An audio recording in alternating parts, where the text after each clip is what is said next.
أعوذ بالله من الشيطان الرجيم بسم الله الرحمن الرحيم إنا أعطيناك الكوثر അസ്സലാമു അലൈക്കും വറഹ്മത്തുള്ളാഹി വബറകാതുഹു.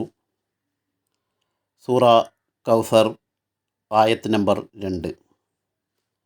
അർത്ഥം: നിശ്ചയമായും നാം നിനക്ക് ധാരാളം കൗസർ നൽകിയിരിക്കുന്നു. ആ കൗസർ എന്നതിൻ്റെ അർത്ഥവും അതുപോലെ തന്നെ ശരീഅത്തി തത്വങ്ങളിൽ വിശുദ്ധ ഖുർആൻ്റെ കൗസർ, വിശുദ്ധ ഖുർആന് നൽകിയിരിക്കുന്ന ആ മഹത്വം, അതിൻ്റെ കൗസർ, അത് നമ്മൾ കേൾക്കുകയുണ്ടായി. തുടർന്ന് ഹുസൂർ പറയുന്നു, ശരീഅത്തി തത്വങ്ങളിൽ വിശുദ്ധ ഖുർആൻ്റെ മഹത്വം വ്യക്തമാക്കിയ ശേഷം ഇനി ഞാൻ ശരീഅത്തിൻ്റെ വിവരണത്തെ, ശരീഅത്ത് പറഞ്ഞിട്ടുള്ള പല കാര്യങ്ങളെക്കുറിച്ചുമുള്ള വിവരണത്തെക്കുറിച്ച് പറയാൻ ആഗ്രഹിക്കുകയാണ്. എന്നിട്ട് ഹുസൂർ പറയുന്നു, വിശുദ്ധ ഖുർആൻ വെറും തത്വങ്ങളുടെ കാര്യങ്ങളിൽ മാത്രമല്ല മുൻകാല ഗ്രന്ഥങ്ങളുടെ മേൽ മികച്ചു നിൽക്കുന്നത്, മറിച്ച് ശരീഅത്തിൻ്റെ വിവരണങ്ങളുടെ, ഈ കാര്യങ്ങൾ വിശദീകരിച്ച് തരുന്നതിൻ്റെ കാര്യത്തിലും റസൂൽ സല്ലല്ലാഹു അലൈഹി വസല്ലമിന് കൗസർ നൽകിയിരിക്കുന്നു, ധാരാളം അനുഗ്രഹം നൽകിയിരിക്കുന്നു. മറ്റൊരു ഗ്രന്ഥങ്ങളും ഈ ഒരു കാര്യത്തിൽ വിശുദ്ധ ഖുർആൻ്റെ എതിര് നിൽക്കാൻ സാധിക്കുകയില്ല. പിന്നെ ഹുസൂർ പറയുന്നു, ശരീഅത്തിൻ്റെ വിശദീകരണത്തിൻ്റെ കാര്യം നോക്കുമ്പോൾ ആദ്യം വരുന്നത് സ്ത്രീകളുടെ അവകാശങ്ങളുടെ കാര്യമാണ്. വിശുദ്ധ ഖുർആനിൽ ഹസ്രത്ത് ആദം അലൈഹിസ്ലാമിൻ്റെ കാര്യം പറയുന്നതിൻ്റെ ഒപ്പം തന്നെ അല്ലാഹു തആല അദ്ദേഹത്തിൻ്റെ ഇണയുടെ കാര്യവും പറഞ്ഞിട്ടുണ്ട്. മറ്റുള്ളവരും ഹസ്രത്ത് ആദമിൻ്റെ ആ ഇണയുടെ, അവരിലൂടെയാണ്, ആദമിനും ആ ഇണയിലൂടെയുമാണ് ഈ സൃഷ്ടികളുടെ പരമ്പര തന്നെ ഉണ്ടായതെന്ന് വിശ്വസിക്കുന്നുമുണ്ട്. എന്നാൽ റസൂൽ സല്ലല്ലാഹു അലൈഹി വസല്ലമിന് മുമ്പുള്ള എല്ലാ ഗ്രന്ഥങ്ങളും നമ്മൾ നോക്കുമ്പോൾ അതിൽ സ്ത്രീകളുടെ അവകാശങ്ങളെക്കുറിച്ച് നമുക്ക് ഒന്നും തന്നെ കാണാൻ സാധിക്കുകയില്ല. ഒരു ഗ്രന്ഥങ്ങളിലും സ്ത്രീകളും മനുഷ്യകുലത്തിൻ്റെ ഭാഗമാണെന്ന കാര്യത്തിൽ ശക്തി ചെലുത്തിയതായിട്ട് നമുക്ക് കാണാൻ സാധിക്കുകയില്ല.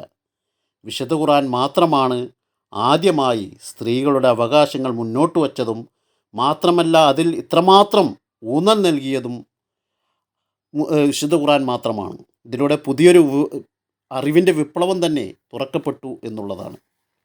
ഉദാഹരണമായി, നിക്കാഹിൻ്റെ അവസരത്തിൽ റസൂൽ സല്ലല്ലാഹു അലൈഹി വസല്ലം 3 ആയത്തുകൾ തിരഞ്ഞെടുക്കുകയുണ്ടായി. എന്നിട്ട് ഹുസൂർ പറയുന്നു, ഞാൻ മനസ്സിലാക്കുന്നത് നബി സല്ലല്ലാഹു അലൈഹി വസല്ലമിൻ്റെ ഈ തിരഞ്ഞെടുപ്പ്, അതായത് ഈ 3 ആയത്തുകൾ തിരഞ്ഞെടുത്തതിൻ്റെ ഈ തിരഞ്ഞെടുപ്പും അത് ഇൽഹാമിൻ്റെ അടിസ്ഥാനത്തിലാണെന്നാണ് ഞാൻ മനസ്സിലാക്കുന്നത് എന്ന് പറഞ്ഞുകൊണ്ട് ഹുസൂർ തുടർന്ന് പറയുന്നു, ഈ ആയത്തിൽ സ്ത്രീകളുടെ അവകാശം എന്ന വിഷയത്തിൽ വലിയ ശക്തി ചെലുത്തിയതായിട്ട് നമുക്ക് കാണാൻ സാധിക്കുന്നു. അതിൻ്റെ പ്രാധാന്യം നമ്മൾക്ക് മനസ്സിലാക്കി തരുന്നു. അതിൻ്റെ ആദ്യത്തെ ആയത്ത് തന്നെ ഒന്ന് എടുക്കുക. അതിലെന്താണ് പറയുന്നത്? യാ അയ്യുഹന്നാസു തഖൂ റബ്ബക്കുമുല്ലദീ ഖലഖക്കും മിൻ നഫ്സിൻ വാഹിദത്തിൻ വഖലഖ മിൻഹാ സൗജഹാ വബസ മിൻഹുമാ റിജാലൻ കസീറൻ വനിസാഅ വത്തഖുല്ലാഹല്ലദീ തസാഅലൂന ബിഹി വൽ അർഹാം ഇന്നല്ലാഹ കാന അലൈക്കും റഖീബ. ഈ ആയത്തിൽ അല്ലാഹു തആല എല്ലാ മനുഷ്യരെയും ഒരേ സത്തയിൽ നിന്നും സൃഷ്ടിച്ചിരിക്കുന്നു എന്ന യാഥാർത്ഥ്യം വ്യക്തമാക്കി തരികയാണ്. അതായത് സ്ത്രീയും പുരുഷനും ഒരേ വംശത്തിൽ നിന്നുമാണ് രണ്ടാളും ഉണ്ടായത് എന്ന് നമ്മൾക്ക് മനസ്സിലാക്കി തരുന്നു. രണ്ടാളും ഒരേ വിധത്തിലുള്ള തലച്ചോറുമായിട്ടാണ്, അത് ബുദ്ധിയും കൊണ്ടാണ് വന്നിരിക്കുന്നത്, ഒരേ വിധത്തിലുള്ള വിചാരങ്ങൾ കൊണ്ടാണ് വന്നിരിക്കുന്നത്. എന്നിട്ട് ഹുസൂർ പറയുന്നു, നോക്കുക, ആദ്യത്തെ വാചകത്തിൽ, ഈ നിക്കാഹിനെ തിരഞ്ഞെടുത്ത ആദ്യത്തെ വാചകത്തിൽ തന്നെ സ്ത്രീകളുടെ അവകാശങ്ങളിൽ എത്രമാത്രം ഊന്നലാണ് വിശുദ്ധ ഖുർആൻ നൽകിയിരിക്കുന്നത്. എങ്ങനെയാണ് വിശുദ്ധ ഖുർആൻ മനുഷ്യകുലത്തിന് ബോധ്യപ്പെടുത്തി കൊടുക്കുന്നതെന്ന് നോക്കുക.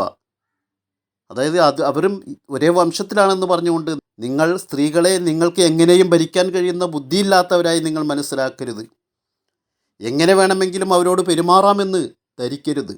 അവർ സ്ത്രീകളും നിങ്ങളെപ്പോലെ വിചാരങ്ങളും ബുദ്ധിയും ഉള്ളവരാണ്. അതിനാൽ അവരെയും നിങ്ങളെപ്പോലെ തന്നെ കരുതുക, അവരെ വില കുറച്ച് കാണരുത്. ഇതിനു പുറമെ റസൂൽ സല്ലല്ലാഹു അലൈഹി വസല്ലം തൻ്റെ അനുയായികൾക്ക് നൽകിയ അധ്യാപനത്തിൽ പ്രധാന കാര്യങ്ങളിൽ പറയുന്നത്, പ്രധാനപ്പെട്ട പല കാര്യങ്ങളും, ജീവിതത്തിലെ പ്രധാനപ്പെട്ട കാര്യങ്ങളിലും സ്ത്രീകളുടെ അഭിപ്രായം കൂടി ചോദിക്കാവുന്നതാണ് എന്നാണ്. മാത്രമല്ല നബി സല്ലല്ലാഹു അലൈഹി വസല്ലം തന്നെ സ്ത്രീകളോട് അഭിപ്രായവും ഉപദേശവും ചോദിച്ചിരുന്നു എന്ന് നമ്മൾക്ക് ഹദീസുകളിൽ നിന്ന് മനസ്സിലാകുന്നു.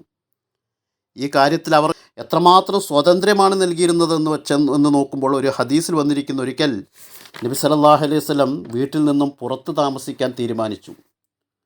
സഹാബാക്കളുടെ ഇടയിൽ അത് കേട്ടൊരു സംസാരമുണ്ടായി.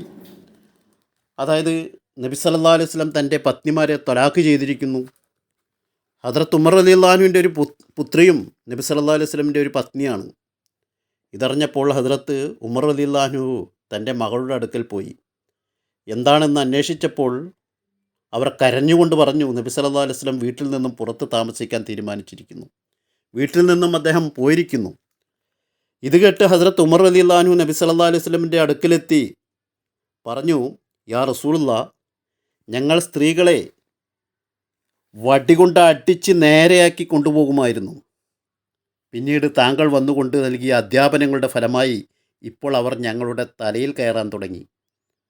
എന്നിട്ട് ഉമർ റളിയല്ലാഹു അൻഹു പറയുകയാണ്, ഞാനൊരു പ്രാവശ്യം എൻ്റെ വീട്ടിൽ ഭാര്യയോട് പറഞ്ഞു, അതായത് ഒരു കാര്യത്തിൽ, അവിടുത്തെ ഒരു വീട്ടിൻ്റെ ഒരു കുടുംബപരമായ ഒരു കാര്യത്തിൽ ഞാൻ പറഞ്ഞു, ഈ കാര്യത്തിൽ നീ അഭിപ്രായമൊന്നും പറയാൻ പറയണ്ട എന്ന് ഞാൻ തർക്കിച്ച് പറഞ്ഞപ്പോൾ, അപ്പോൾ എൻ്റെ ഭാര്യ പറയുകയാണ്, നീ അവിടുന്ന് പോ അവിടുന്ന്. ആ കാലഘട്ടമൊക്കെ കഴിഞ്ഞുപോയി. ഞങ്ങൾക്കൊരു അവകാശവും സ്വാതന്ത്ര്യവും ഇല്ലാത്തൊരു കാലമുണ്ടായിരുന്നു, അത് കഴിഞ്ഞുപോയി. ഇപ്പോൾ അള്ളാഹുവിൻ്റെ റസൂലും കൂടി തൻ്റെ ഭാര്യമാരോട് അഭിപ്രായം ചോദിക്കുന്നു. നിങ്ങൾ ആരാണ്? അള്ളാഹുവിൻ്റെ റസൂലും കൂടി ഭാര്യമാരോട് അഭിപ്രായം ചോദിക്കുമ്പോൾ പിന്നെ നിങ്ങൾ ആരാണ് എന്നെ ഈ കാര്യത്തിൽ നിന്ന് തടയാനെന്ന് അവൾ പറയുന്നു. ഹദ്റത്ത് ഉമർ റളിയല്ലാഹു അൻഹു എന്നിട്ട് വീണ്ടും റസൂലുള്ളാഹിനോട് പറഞ്ഞു, ഞാൻ അപ്പം തന്നെ മനസ്സിലാക്കിയിരുന്നു ഇതിൻ്റെ ഫലം പിന്നീട് നമുക്ക് ബുദ്ധിമുട്ടാകുമെന്ന്. അതിൻ്റെ ഫലമായാണ് ഇപ്പോൾ താങ്കൾക്ക് താങ്കളുടെ പത്നിമാരെ ത്വലാഖ് ചൊല്ലേണ്ടി വന്നത്. ഇത് കേട്ടപ്പോൾ നബി സല്ലല്ലാഹു അലൈഹി വസല്ലം ചിരിക്കാൻ തുടങ്ങി. പറഞ്ഞു, അല്ലയോ ഉമർ, ഞാൻ എൻ്റെ പത്നിമാരെ ത്വലാഖൊന്നും ചെയ്തിട്ടില്ല. അവരുടെ ഇസ്ലാഹിന് വേണ്ടി കുറച്ചു നേരം ഞാൻ മാറി നിന്നു എന്നേ ഉള്ളൂ. അപ്പോൾ പറഞ്ഞു വന്നത്, സ്ത്രീകളുടെ അവകാശ സംരക്ഷണത്തിന് എത്രമാത്രം നബി സല്ലല്ലാഹു അലൈഹി വസല്ലം ഊന്നൽ നൽകിയിരുന്നു എന്നതാണ്. അത് എത്രമാത്രമെന്നാൽ സ്ത്രീകൾ മനസ്സിലാക്കി, ഇങ്ങനെ ഞങ്ങൾ പുരുഷന്മാരെക്കാൾ ഒട്ടും കുറവല്ല എന്ന് സ്ത്രീകളും മനസ്സിലാക്കാൻ തുടങ്ങി എന്നുള്ളതാണ്. വാഹിറു ദഅ്വാനാ അൽഹംദുലില്ലാഹി റബ്ബിൽ ആലമീൻ.